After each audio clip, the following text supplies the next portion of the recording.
అందరికీ నమస్కారమండి. తెలంగాణ రాష్ట్ర వ్యాప్తంగా ఉన్న పెన్షన్‌దారులకు అయితే రాష్ట్ర ప్రభుత్వం శుభవార్తయితే చెప్పిందనమాట. అయితే మనకి ఇక్కడ ముఖ్యంగా చూసుకున్నట్లయితే ఈ యొక్క ఆసరా పెన్షన్ సంబంధించి చేయూత పెన్షన్ కింద మార్చి మనకైతే ఈ యొక్క డబ్బులనేవైతే అందించబోతుందండి. అయితే ఇక్కడ మనకి గత ప్రభుత్వంలో మనకి రూ. 2,000 అలాగే రూ. 3,000 చొప్పున అందించేవారు కదా! అయితే ఈ యొక్క ప్రభుత్వం మనకి ఈ యొక్క పెన్షన్ పెంచి 4,016, రూ. 6,000 అయితే ఇవ్వనుందండి. అయితే దీనికి సంబంధించి కూడా ఏంటంటే మనకు నిధులనేవి త్వరలో విడుదల కానున్నాయి. సో, ఎప్పుడు విడుదల చేస్తారో ప్రతీదీ కూడా ఈ వీడియోలో మొత్తంగా తెలుసుకుందామండి.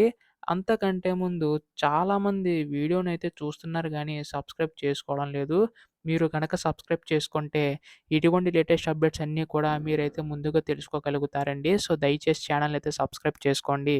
ఇంకా ఆలస్యం చేయకుండా వీడియోలోకైతే వెళ్ళిపోదాం. సో, ముందుగా చూసుకున్నట్లయితే ఈ యొక్క ఆసరా పెన్షన్ కాస్త చేయూత పెన్షన్ కింద మార్చి మనకి డబ్బులనేవి పంపిణీ చేయబోతున్నారండి.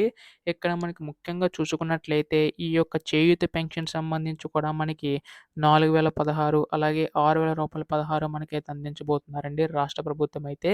ఇప్పటికే చాలా ఆలస్యమైందని చెప్పి చాలామంది పెన్షన్‌దారులు అయితే ఆవేదన వ్యక్తం చేస్తున్నారు. సో, దీనికి సంబంధించి కూడా ఏంటంటే రాష్ట్ర ప్రభుత్వం అయితే ఆలోచిస్తుందండి.